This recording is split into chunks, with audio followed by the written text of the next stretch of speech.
कल की क्लास में हम हॉब्स के बारे में पढ़ रहे थे कि हॉब्स, लॉक और रूसो तीनों समझौतावादी विचारक हैं और तीनों ने राज्य को एक कृत्रिम संस्था, मानव द्वारा निर्मित संस्था माना है और यह बताया है कि राज्य मनुष्य ने अपनी आवश्यकताओं की पूर्ति के लिए, अर्थात जो समाज में व्याप्त अशांति, अव्यवस्था थी और इस व्यवस्था से मुक्ति पाने के लिए लोगों ने मिलकर राज्य का निर्माण किया। तो कल हम हॉब्स के बारे में पढ़ रहे थे। हॉब्स का चिंतन किस प्रकार से उसने अपने चिंतन को वैज्ञानिक भौतिकवाद के आधार पर अपने सिद्धांतों को उसने बड़ा ही तार्किक ढंग से और विस्तृत रूप से अपने सिद्धांतों का वर्णन उसने किया है। तो कल हम उसके मानव स्वभाव के बारे में पढ़ रहे थे, किस तरह से हॉब्स ने मानव स्वभाव को स्वार्थी माना और स्वार्थी जो उसने माना, किस प्रकार से मनुष्य में जो स्वार्थ की भावनाएं कूट कूट कर भरी होती है और व्यक्ति जो भी कार्य करता है स्वार्थ की भावना से प्रेरित होकर ही वह कार्य करता है। तो हम यह देख सकते हैं कि हॉब्स का जो मानव है वह मूलतः स्वार्थ की भावना से पूरी तरह से भरा हुआ है और उसके मानव स्वभाव में जो स्वार्थ की प्रवृत्ति है, उस स्वार्थ की प्रवृत्ति ही जो अगली आने वाली जो उसका जो चरण है प्राकृतिक अवस्था, उसमें जो स्थिति है वह उसकी स्वार्थी प्रवृत्ति के कारण ही है। तो हम एक बार मानव स्वभाव और वैज्ञानिक भौतिकवाद को एक बार और दोबारा से देख लेते हैं कि किस प्रकार से हॉब्स ने ये माना है कि वह वैज्ञानिक भौतिकवाद का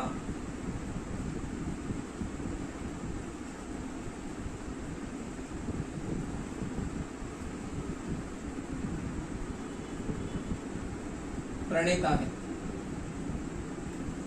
अर्थात उसके चिंतन में हमें वैज्ञानिक भौतिकवाद मिलता है। तो देखिए, वैज्ञानिक भौतिकवाद का कल भी आपको बताया था कि वैज्ञानिक भौतिकवाद में कार्य कारण संबंध की बात होती है और उसने मुख्य रूप से जो है अपने चिंतन को अपने चिंतन में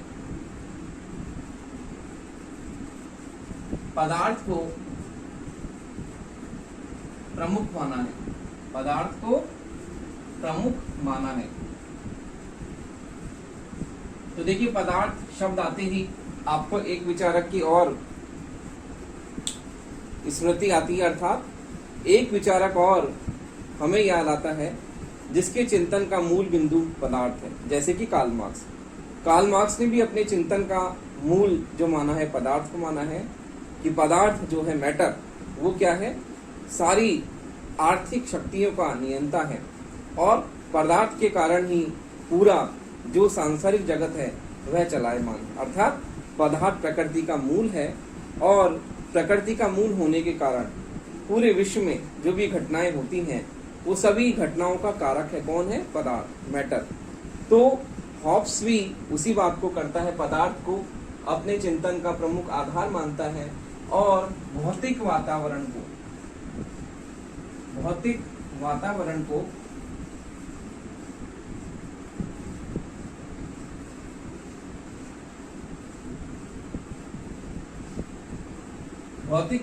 को ही प्रमुख आधार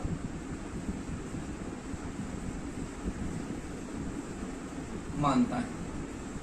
इस प्रकार देखिए, हॉब्स के चिंतन में हमें वैज्ञानिक भौतिकवाद देखने को मिलता है। उसका प्रमुख कारण है कि हॉब्स ने पदार्थ को प्रमुख माना है अपने चिंतन का आधार और उसी प्रकार से भौतिक वातावरण को वो क्या मानता है, प्रमुख आधार मानता है कि जो भौतिक वातावरण है वह संपूर्ण सृष्टि को प्रभावित करता है और संपूर्ण सृष्टि का रचयिता कौन है, भौतिक वातावरण।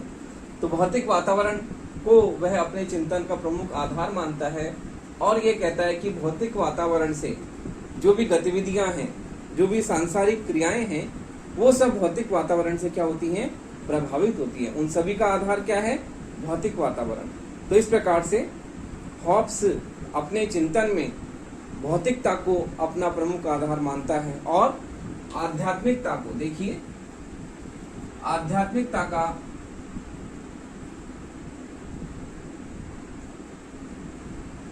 खंडन करता है।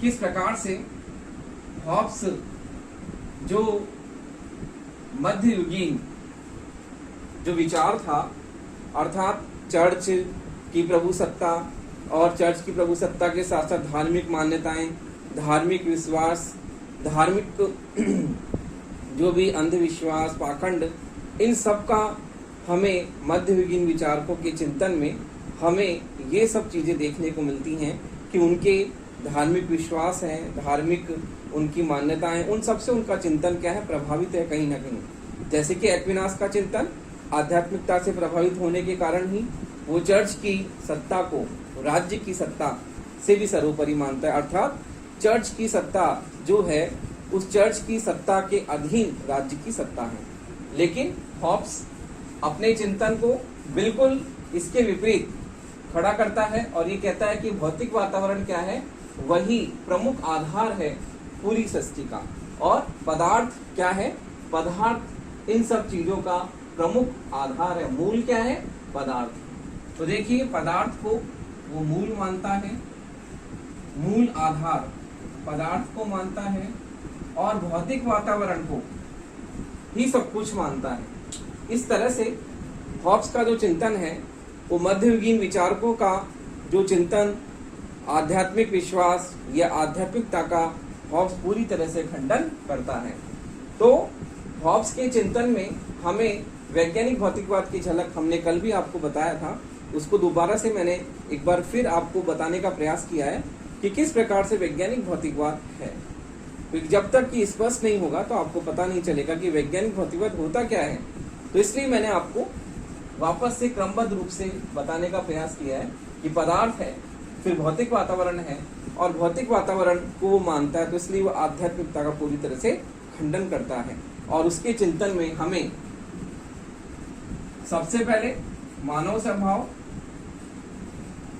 स्वभाव, फिर प्राकृतिक कानून,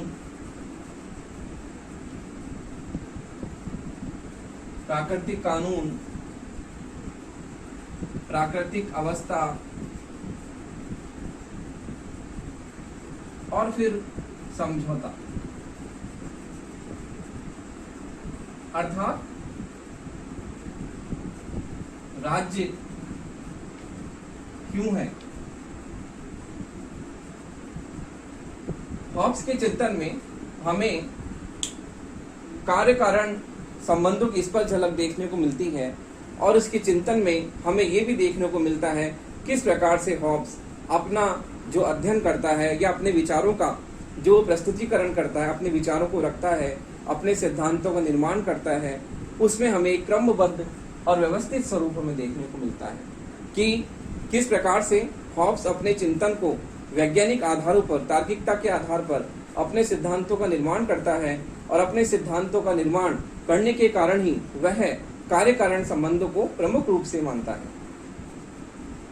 जिस प्रकार से हॉब्स ने अपने सबसे पहले मानव स्वभाव का बहुत ही यथार्थवादी चित्रण प्रस्तुत किया, मानव स्वभाव को पूर्ण रूप से उसने स्वार्थी माना कि मानव किस प्रकार से स्वार्थी प्रवृत्तियों का उसमें पूरी तरह से समावेश है और आसुरी प्रवृत्तियों का उसमें हमें देखने को पूरी तरह से मिलता है कि किस प्रकार से मानव स्वभाव आसुरी प्रवृत्तियों से युक्त है। फिर उसके बाद में वह व्यवस्थित रूप से इस बात पर अपना जो है चिंतन प्रस्तुत करता है कि प्राकृतिक कानून क्या है, प्राकृतिक कानून में किस प्रकार से व्यक्ति क्या करता था, प्राकृतिक कानून क्या थे कि जिसमें प्राकृतिक रूप से व्यक्तियों का कोई भी जो नियम था वो क्या था और इस प्रकार से उसमें कोई भी दंड की अवस्था नहीं थी। फिर वो बात करता है प्राकृतिक अवस्था की कि किस प्रकार से प्राकृतिक अवस्था थी, लोगों का जीवन कैसे था, रहन सहन कैसे था, प्राकृतिक अवस्था में व्यक्ति का जीवन क्या था। तो ये सारी चीजें जो है हॉब्स अपने चिंतन में बहुत ही व्यवस्थित रूप से प्रस्तुत करता है। फिर उसके बाद वो बताता है प्राकृतिक अवस्था के बाद में वो समझौते की बात करता है कि जो समझौता जो हुआ वो क्यों हुआ और समझौते के फलस्वरूप राज्य का निर्माण हुआ। राज्य का निर्माण क्यों हुआ, राज्य के निर्माण की आवश्यकता क्यों आई, क्योंकि जो प्राकृतिक अवस्था थी उस प्राकृतिक अवस्था से मुक्ति पाने के लिए लोगों ने मिलकर समझौता किया कि हम सब मिलकर एक समझौता करते हैं और उस समझौते के द्वारा जो प्राकृतिक अवस्था में जिस प्रकार से मनुष्य का जो जीवन था वो जीवन असुरक्षित था और उसमें प्रत्येक व्यक्ति दूसरे व्यक्ति का दुश्मन था और मारकाट की अवस्था थी, तो इस प्रकार से उस समय जो हिंसा थी उस हिंसा को दूर करने के लिए व्यक्ति क्या करता है, राज्य का निर्माण करता है कि सब मिलकर राज्य का निर्माण करते हैं और व्यक्ति अपने सारे अधिकार राज्य को समर्पित करता है और यह कहता है कि हम सब मिलकर राज्य नामक संस्था का निर्माण करते हैं, एक समझौता करते हैं और उस समझौते की शर्तों के अनुसार व्यक्ति अपने सारे अधिकार एक लेवियाथन अर्थात एक निरंकुश शासक को सौंप देता है और निरंकुश शासक के सामने सब लोग नतमस्तक होकर जो है उसकी शर्तों के आगे झुक जाते हैं और उसे अपना सर्वे सर्वा मान लेते हैं। तो इस प्रकार से हॉब्स जो है निरंकुश शासन का प्रतिपादन करता है कि किस प्रकार से उसके शासन में जो शासक को असीमित और अमर्यादित रूप से निरंकुश शक्तियों से वह युक्त मानता है। तो इस प्रकार से हॉब्स अपने शासक को निरंकुश शक्तियों से बिल्कुल युक्त मानता है और हॉब्स के लेवियाथन में हमें निरंकुश शासक की जो है उसकी हमें चित्रण उसके लेवियाथन में देखने को मिलता है कि किस प्रकार से हॉब्स अपने लेवियाथन में निरंकुश शासन का व्यापक रूप से विशद रूप से अपना विश्लेषण प्रस्तुत करता है। तो इस प्रकार से हॉब्स का जो अपने सिद्धांतों का जो उसका निरूपण है, जो प्रतिपादन है, वो बहुत ही व्यवस्थित और क्रमबद्ध रूप से है। इस प्रकार से हॉब्स के चिंतन को वैज्ञानिक भौतिकवादी के रूप में हम जानते हैं। तो हॉब्स का कल हमने मानव स्वभाव का चित्रण पढ़ा था, किस प्रकार से हॉब्स मानव स्वभाव को स्वार्थी मानता है, मानव स्वभाव को छली, कपटी, स्वार्थी, हिंसा से युक्त मानता है कि मानव स्वभाव जो है मानव मूल रूप से क्या है, स्वार्थी। तो देखिए मैंने आपको इसलिए बताया आज क्योंकि आपको भौतिकता के रूप में समझ में आएगी कि भौतिकता के रूप में मानव स्वभाव इतना स्वार्थी क्यों है, क्योंकि वो भौतिक शक्तियों को भी क्या मानता है, प्रमुख अपने चिंतन का आधार मानता है। तो इस प्रकार से हॉब्स अपने चिंतन में भौतिकवादी पुट को प्रमुख मानता है, अर्थात भौतिकवादी पक्ष को अपने चिंतन का प्रमुख आधार मानता है। इसी प्रकार से जो उसका मानव स्वभाव का चित्रण है वो बहुत ही यथार्थवादी है, क्योंकि मानव मूल रूप से देखिए फिर एक बार देखते हैं मानव स्वभाव।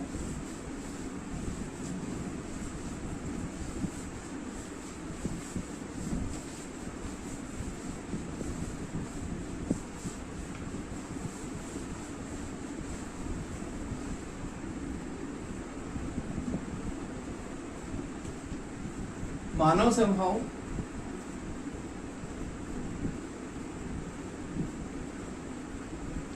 मूल रूप से स्वार्थी,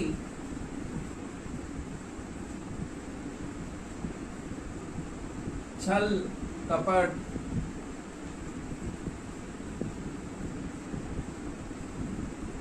हिंसा से युक्त है। कल मैंने आपको बता दिया था, फिर भी एक बार वापस मैं आपको समझा रहा हूं कि स्वार्थी का स्वभाव क्यों है, क्योंकि ये आया है वैज्ञानिक भौतिकवाद से। क्योंकि हॉब्स जो है अपने चिंतन का प्रमुख आधार वैज्ञानिक भौतिकवाद को मानता है और भौतिकवादी वातावरण को वो अपना प्रमुख रूप से अपने चिंतन का आधार मानता है। तो इस प्रकार से मानव स्वभाव स्वार्थी क्यों है, मानव स्वभाव स्वार्थी इसलिए है क्योंकि हॉब्स अपने चिंतन का प्रमुख आधार पदार्थ को मानता है और जब भौतिक शक्तियां ही मनुष्य के व्यवहार को नियमित और नियंत्रित करती है तो उसका स्वार्थी होना स्वाभाविक है। क्योंकि भौतिक शक्तियां व्यक्ति को स्वार्थी जो है वह बनाती हैं, क्योंकि व्यक्ति अपने आप के बारे में सोचता है, अपने स्वार्थ के बारे में सोचता है, वो कोई भी आचरण बिना स्वार्थ के नहीं करता, क्योंकि व्यक्ति मूल रूप से स्वार्थी है। और स्वार्थी होने के कारण उसका व्यवहार और उसका जो भी उसका दैनिक जीवन के कार्य जो भी हैं वह सब उसके स्वार्थी पने से ही पूरी तरह से नियमित और संचालित होते हैं। अर्थात मनुष्य मूल रूप से स्वार्थी है और स्वार्थी होने के कारण उसके जीवन में जो भी अवस्थाएं आती हैं उनमें वह अपना प्रत्येक कार्य स्वार्थ के आधार पर ही करता है। प्रत्येक व्यक्ति दूसरे व्यक्ति से जो व्यवहार करता है उसमें उसका जब तक स्वार्थ सिद्धि नहीं होती है तब तक वो किसी से किसी तरह का कोई व्यवहार भी नहीं कर पाता। तो इस प्रकार से हॉब्स के चिंतन में मानव मूल रूप से स्वार्थी है और स्वार्थी होने के कारण उसके चिंतन में हमें मनुष्य का स्वार्थी, छली, कपटी ये सब प्रवृत्तियां देखने को मिलती हैं। इस प्रकार से हॉब्स कहता है कि मानव हिंसक है, मानव हिंसक है और आसुरी प्रवृत्तियों मानव हिंसक है और आसुरी प्रवृत्तियों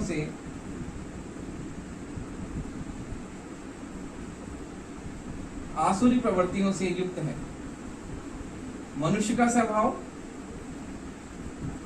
आसुरी प्रवृत्तियों से पूरी तरह से युक्त है। मानव मूल रूप से हिंसक है, क्योंकि हिंसा उसके मूल स्वभाव में पूरी तरह से भरी हुई है। तो मानव स्वभाव में मनुष्य स्वार्थी है और स्वार्थी होने के कारण वह उसके व्यवहार में हिंसा की प्रवृत्ति स्वाभाविक है। और इस प्रकार से मनुष्य के स्वभाव में अर्थात मनुष्य में दैवीय लक्षणों की तुलना में आसुरी लक्षण अधिक हैं। तो इस प्रकार हॉब्स का जो मानव है वह दैवीय लक्षणों से युक्त नहीं है बल्कि आसुरी लक्षणों से युक्त है और इस प्रकार से मानव स्वभाव को मूल रूप से स्वार्थी मानता है। तो देखिए, जब मानव स्वार्थी होगा तो प्राकृतिक अवस्था कैसी होगी, क्योंकि ये सब चीजें एक दूसरे से जुड़ी हुई हैं। तो सबसे पहले मानव स्वभाव का स्वार्थी पना जब तक हम समझेंगे नहीं तब तक हमें पता नहीं पड़ेगा कि प्राकृतिक अवस्था इस प्रकार से क्यों है, क्योंकि मनुष्य मूल रूप से स्वार्थी है और स्वार्थी होने के कारण ही प्राकृतिक अवस्था कैसी है, मार काट की अवस्था है, मत्स्य न्याय वाली चीज है, बड़ी मछली छोटी मछली को निगल जाती है, वो वाली प्रवृत्ति है, जिसकी लाठी उसकी भैंस वैसी वाली अवस्था है। तो ये सब इसलिए है क्योंकि मनुष्य मूल रूप से स्वार्थी है। तो देखिए, अब मानव स्वभाव के आगे हम हॉब्स की प्राकृतिक अवस्था के बारे में पढ़ते हैं कि हॉब्स की प्राकृतिक अवस्था किस तरह से थी और प्राकृतिक अवस्था में क्या नियम थे। प्राकृतिक अवस्था के बारे में उसने ये बताया है कि प्राकृतिक अवस्था जो थी वह मनुष्य के स्वार्थी स्वभाव और हिंसक प्रवृत्तियों से युक्त होने के कारण प्राकृतिक अवस्था बहुत ही शोचनीय थी। प्राकृतिक अवस्था में जो प्राकृतिक कानून थे कि प्राकृतिक कानून व्याप्त थे और प्राकृतिक कानूनों में कोई दंड की शक्ति नहीं थी, कोई प्राकृतिक कानूनों का पालन नहीं करता था। प्राकृतिक कानून थे लेकिन प्राकृतिक कानून जैसे सच बोलना, एक दूसरे का सम्मान करना, ये सब प्राकृतिक कानून थे, लेकिन इनमें दंड की शक्ति का कोई भी प्रावधान नहीं था। मनुष्य अपने चारित्रिक गुण, अपनी नैतिकता के आधार पर इनका पालन करता था और इनमें दंड की शक्ति नहीं थी, कानून की शक्ति नहीं थी। और जब तक दंड की शक्ति नहीं होती, कानून की शक्ति नहीं होती, तब तक कोई भी प्राकृतिक कानूनों को सही ढंग से उनका फॉलो नहीं करता, उनका अनुसरण नहीं करता, उनको मानता नहीं है। तो इस प्रकार हॉब्स ये बताता है प्राकृतिक कानून थे लेकिन प्राकृतिक कानूनों में दंड की शक्ति का अभाव था और दंड की शक्ति के अभाव के कारण जो प्राकृतिक अवस्था हिंसा की अवस्था थी, अन्याय की अवस्था थी, अव्यवस्था थी, उसमें पूरी तरह से। तो इस प्रकार से प्राकृतिक अवस्था के बारे में हॉब्स ये कहता है कि मानव स्वभाव के स्वार्थी होने के कारण प्राकृतिक अवस्था बहुत ही शोचनीय थी, दयनीय थी और उसमें प्रत्येक व्यक्ति दूसरे व्यक्ति का क्या था, दुश्मन था, शत्रु था, क्योंकि वह अपने स्वार्थी स्वभाव के कारण एक दूसरे से हिंसक व्यवहार करता था। जैसे प्राकृतिक कानूनों में दंड की शक्ति नहीं थी, इस कारण से प्रत्येक व्यक्ति दूसरे व्यक्ति की संपत्ति को छीनना, दूसरे की कोई भी, जैसे कोई ज्यादा अमीर है तो उसकी संपत्ति को छीन कर अपने कब्जे में कर लेना। तो इस प्रकार जिसकी लाठी उसकी भैंस, यानी शक्ति ही न्याय है, वो वाली बात थी। तो इस प्रकार से हम देखते हैं प्राकृतिक अवस्था किस प्रकार थी।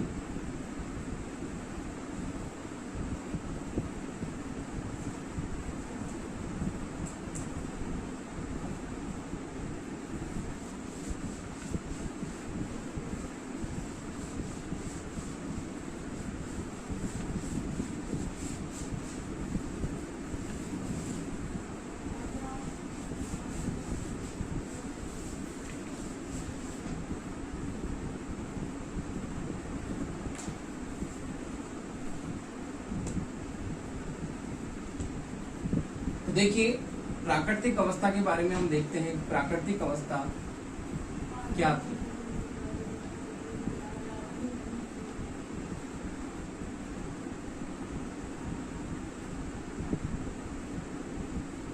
हॉब्स ये बताता है कि जो प्राकृतिक अवस्था थी, मानव स्वभाव के स्वार्थी होने के कारण ये हिंसा से परिपूर्ण थी। हिंसा से परिपूर्ण, हिंसा से परिपूर्ण, इसमें शक्ति ही न्याय है, शक्ति ही न्याय है, ये प्रमुख तत्व था। और जिसकी लाठी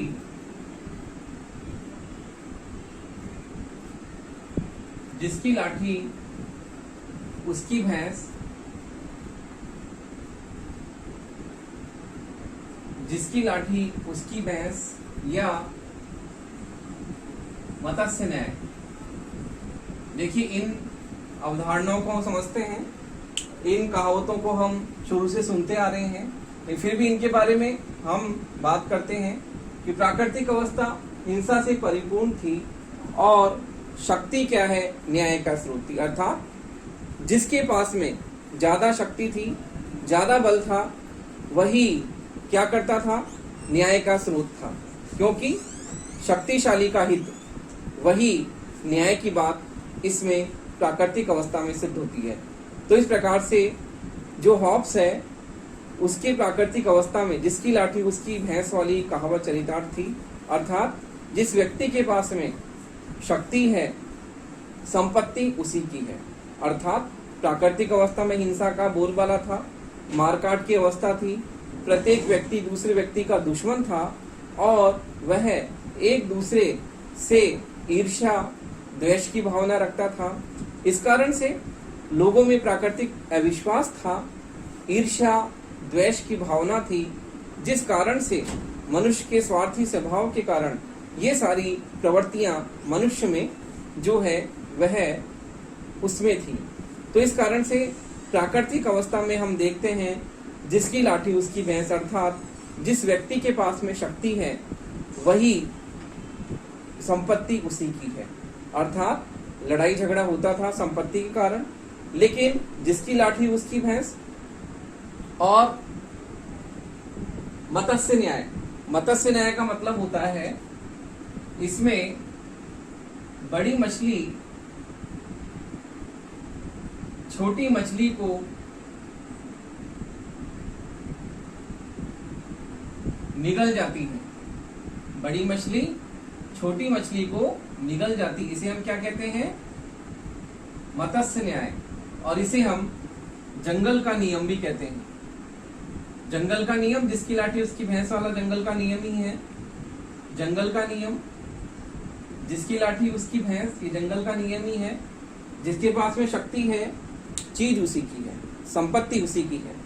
और देखिए समुद्र में ये नियम होता है कि बड़ी मछली छोटी मछली को निगल जाती है। अर्थात जो शक्तिशाली है उसके पास में पावर है, और पावर होने के कारण वह संपत्ति या जो भी अन्य जो भी पुरस्कार सम्मान या जो भी चीजें होती हैं वो उनको छीन लेता है।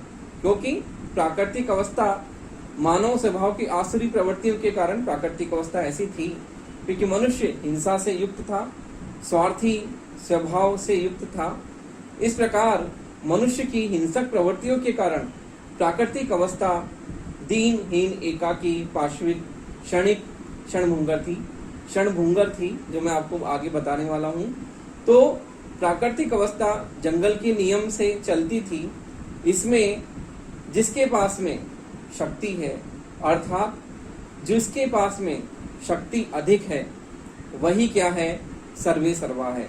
वही क्या है, संपत्ति को छीन लेता है।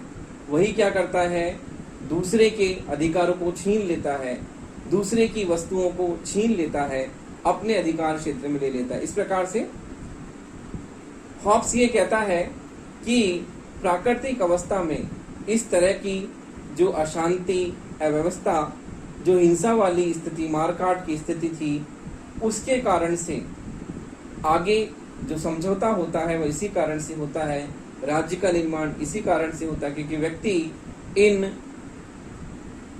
अव्यवस्थाओं से मुक्ति पाने के लिए राज्य का निर्माण करता है। तो देखिए, अब प्राकृतिक अवस्था की हम बात करते हैं। प्राकृतिक अवस्था कैसी थी?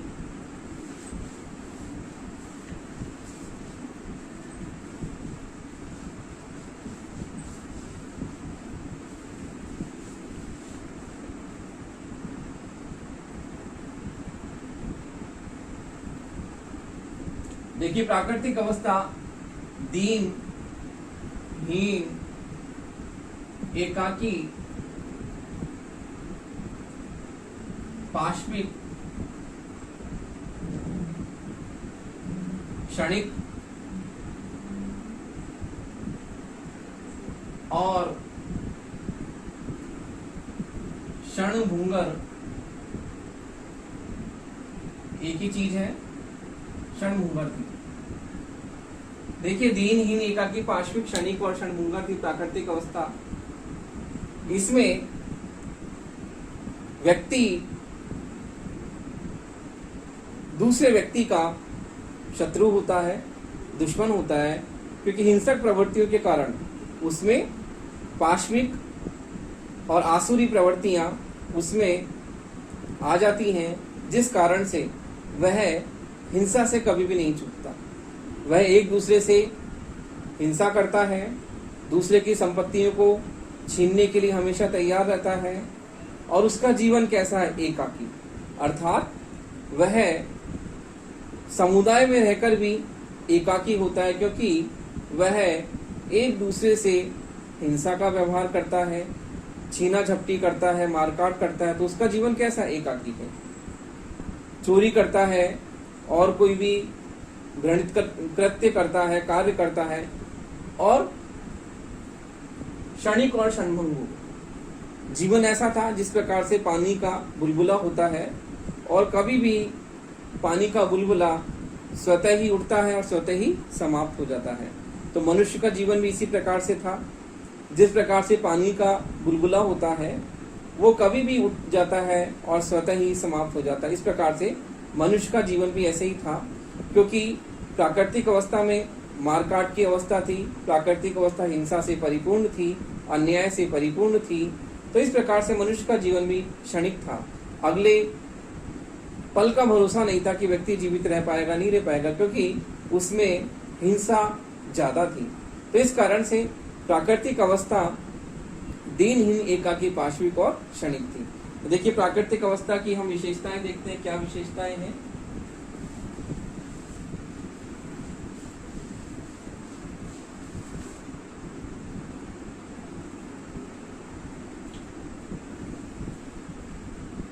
इसकी 3 प्रमुख विशेषताएं हैं।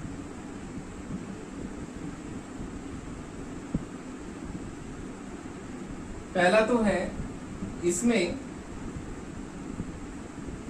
नैतिकता का अभाव था। नैतिकता का अभाव था। दूसरा, इसमें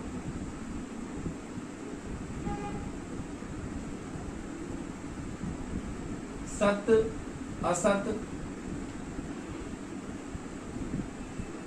न्याय अन्याय की कोई समझ नहीं थी।